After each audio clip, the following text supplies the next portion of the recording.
Bismillahirrahmanirrahim. Elhamdülillahi Rabbil alemin. Ve sallallahu ala Muhammedin ve alihi tahirin.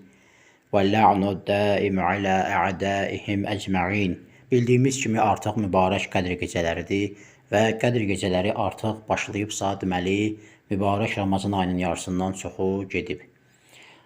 Məruf olan, məşhur olan budur ki, Qədr gecələri mübarək Ramazan ayının 19, 21 və 23-cü gecələrindən biridir. Sual meydana çıxa bilər ki, niyə görə bu 3 gecə ehtimal olunur daha güclü rəydir, daha məşhur rəydir? Niyə görə, məsələn, Qədr gecələri gizli qalıb və açıq-aşkar bildirilməyib? Nümunə təfsiri kitabı var. Bu kitabın 27-ci cildinin 190-cı səhifəsi Darul Kutub-el İslamiyyə tərəfindən çap olunan nüsxə. Burada belə bir bənzətmə qeyd olunub. Bildirilir ki, Allah öz dostlarını insanların arasında gizli saxlayıb. Buna görə ki, insanlar bütün insanlara ehtiram qoysunlar. Bütün insanlar deyəndə dahi zalim, qan içən insanlardan söhbət getmir. İnsaniyyəti olan, imanı olan Allahpərəst insanlar var ki, sən bəzən bilmirsən bunların hansı Allah dostudur. Düzdür, bütün ibadət əhli, təqva əhli, möminlər bir mənada Allahın dostlarıdır. Amma Allahın xas seçdiyi bəndələr ola bilərlər. İman, təqva dərəcəsinə görə daha digərlərinə nisbətdə daha çox təqvalı, imanlı insanlar var ki, Allah dostu mərhələsini satıblar. Arif mərhələsini satıblar, bəsirət əhli olma mərhələsini satıblar. Allah Azza və Cəllə öz dostlarını insanların arasında gizli saxlayar. İnsanlar bütün insanlara ehtiram qoysunlar deyə. Bilirsiniz də Həzrəti Musa aleyhissalam, Həzrəti Xızır da aleyhissalam, Həzrəti Xızırın peyğəmbər olub olmaması ixtilaflı məsələdir. Hər halda bir övliyadan biri olub, Allah dostu olub. Tanımırdı, bir gün oldu Allah Azza və Cəllə Həzrəti Musanı aleyhissalam onunla tanış elədi. O da Allah dostlarından biri idi. Dövrün ulul əzm peyğəmbəri olan Həzrəti Musa aleyhissalam 3 məsələ öyrəndi Həzrəti Xızırdan. Ki, Quranda bunların əhvalatı keçib. Bəzən Allah öz dostlarını gizli saxlayır. Buna görə ki, insanlar bütün insanlara hörmət qoysunlar. Məsələn, qarşısına bir insan çıxsa, o düşünsə ki, Allah öz dostlarını gizli saxlayıb, deyər ki, ola bilsin bu Allah dostudur. Bunun qəlbinə dəyməyim. Heç kimin qəlbinə dəymək olmaz, öz yerində. Amma görürsünüz də insanlar alimlərə, ibadət əhlinə, dindar olmayanlar dindarlara daha çox məsələn hörmət qoyurlar, daha çox ehtiram eləyirlər həmin şəxslərə. Məsələn, fərz elə bir nəfər dindar dostun sənə qoyduğu hörmətə bax, təqlid mərcəsi olan bir alimə qoyduğu hörmətə bax, yerlə göy qədər fərq edir. İndi bir Allah dostu olsun ki, gizlidir, sən bilmirsən kimdir, hardadır. Ola bilər qabağına çıxan elə bir Allah dostudur. Onun qəlbinə dəyməyəsən, onu incitməyəsən, əziyyət eləməyəsən. Bu fikirlə ki, bəlkə bu Allah dostlarından biridir, onunla yaxşı keçinəsən, imkan daxilində kömək eləmək, əlindən gəlsə kömək eləyəsən və bu kimi şeylər. Və həmçinin buyurulur ki, Allah öz mübarək adını İsmi Əzəm deyirlər, ən əzəmətli adını gizli saxlayıb adlar arasında ki, bütün adları əzəmətlə insanlar yad etsinlər. Və bir mühüm də bənzətmə var, ölümü Allah gizli saxlayıb insanların arasında. Daha doğrusu insanlara nə vaxt öləcəkləri bildirilməyib. Fərz elə bir nəfər bilir ki, mən 50 ildən sonra öləcəyəm, deyir ki, hələ vaxta var da 50 ildən sonra öləcəyəm, başlayaram ibadətə. Amma Allah Azza və Cəllə insanların ölümünü gizli saxlayıb. Niyə? İnsanlar daim ölümə hazır olsunlar, arxayınlaşmasınlar. İmam Baqirdən aleyhissalam sual olundu. Duxan surəsi 3-cü ayə haqqında. Ötən bəstə qeyd etdik. Allah Azza və Cəllə buyurur: "Əuzu billahi minəşşeytanirracim. Bismillahirrahmanirrahim. İnna enzelnahu fi leyletin mübarəkə." Biz onu mübarək bir gecədə nazil etdik. Quranı mübarək bir gecədə nazil etdik. Sual verdilər ki, ey Allah Rasulunun oğlu, nədir mübarək gecə? Hansı gecədir? Həzrət buyurdu ki, Leylətul Qadri, Qədr gecəsidir. Və hiyə fi kulli sənətin fi şəhri Ramadana fil aşril əvaxir.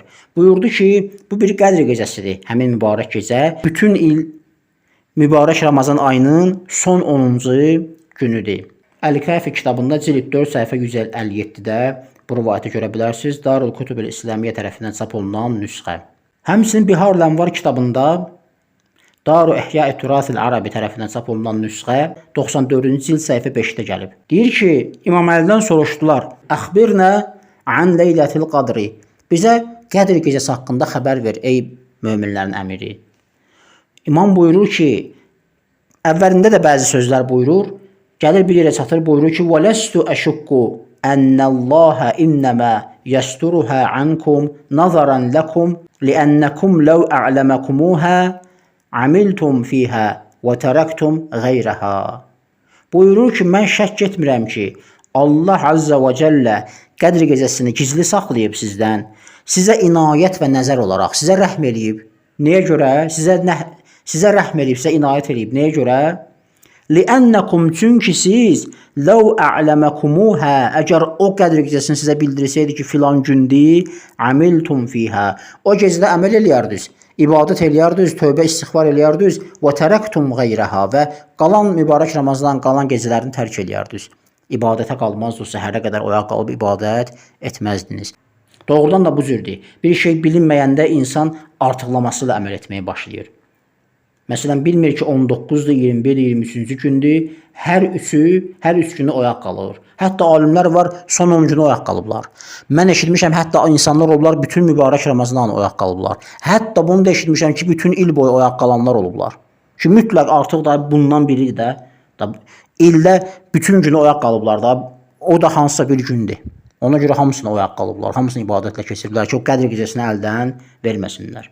Amma insan bilməyəndə, məsələn, sən öz-özündə bir dənə fikirləş, nə vaxt mübarək Ramazanın 12-ci gününü Qədr gecəsi kimi səhərə kimi oyaq qalmısan? Çünki bilirsən ki, o gündə deyil, ehtimal verilməyib. Ölümün vaxtı da bu cürdür. Allah Azza və Cəllə ölümün vaxtını bildirməyib ki, sən insan nə vaxt öləcək? Bilsək, arxayın olacaq ki, hələ 50 il var, hələ 40 il var, hələ nə bilim 15 il var. Bildirməyib. Ona görə də insanlar bilmir nə vaxt öləcəyini və ona görə bildirməyib ki, insanlar arxayın olmasınlar və ölümə daim hazır olsunlar. Ölümə hazır olmaqla bağlı İmam Əlidən əleyhissalam bir rivayət qeyd edeyim. Bihar Lənvarda gəlib, cild 68, səhifə 263, Daru İhya Turasil Ərəbi tərəfindən çap olunan nüsxə. Deyirlər ki, məl isti'dadu lil maut. Ey imam, ölümə hazırlaşmaq nə deməkdir? Fəqalə, imam buyurdu: Ədəul fəraidi və ictinabul məharimi vəl iştimalu aləl makarim. Fəraid, vacibləri yerinə yetirmək, haramlardan çəkinmək, əxlaqı düzəltmək, əxlaqi dəyərləri, əxlaqi kəramətləri düzəltmək. Thumma la yubali awqa'a aləl mauti aw waqa'al mautu alayhi. Deyir, bunu eləyən insan artıq əhəmiyyətli hesab eləmir ki, o ölümün sorağına gedir, yoxsa ölüm onun sorağına gəlir. Vallahi la yubalu ibn Abi Talibin aleyhisselam əvqa'a aləl mauti əm vaqa'al mautu aleyhi. Deyir, and olsun Allaha, Əbu Talibin oğlu, yəni özünü qəsd edir aleyhisselam. Heç bir narahatsızlığı yoxdur, heç əhəmiyyət vermir ki, o ölümün sorağına getsin, yaxud ölüm onun sorağına gəlsin. Hər bir halda hazırdır. Hazır olan insan üçün fərqi yoxdur ki, ölüm nə vaxt gəldi. Ya mən ölümün sorağına getdim, ya ölüm mənim sorağıma gəldi, fərqi yoxdur. Bu üç xüsusiyyət olsa, arxayın ol. Biri nədir? Vacibləri yerinə yetir, haramlardan çəkin, əxlaqını da düzəlt. Bu ona bənzəyir ki, imtahanın vaxtını tələbəyə demirlər. Tələbənin vəzifəsi nədir? Hər günkü dərs keçirlər, o günün dərslərini oxusun, yazsın, xülasə eləsin, nə bilim, geçsin, araşdırsın, şərh tapsın, ona buna müraciət eləsin. O dərsi ələ gətirmək üçün bütün müqəddimələri yerinə yetirsin, vacibləri yerinə yetirsin, haramlardan çəkinsin. Haramlar nədir? O dərs oxumağın qabağında olan amillər. Bütün günü qonaq gedim, bütün gün uşaqlarla oynayım, bütün gün çayxanada, bütün gün orada burada dərs oxumayım. Bunlar haramlar misalındadır. Bunlardan çəkin, vacibləri yerinə yetir, yəni dərsini oxu. Ondan sonra imtahan da vaxt oldu da, onsuz hazırsan. Velhamdülillahi Rabbil alemin və sallallahu ala Muhammedin və alihi tahirin.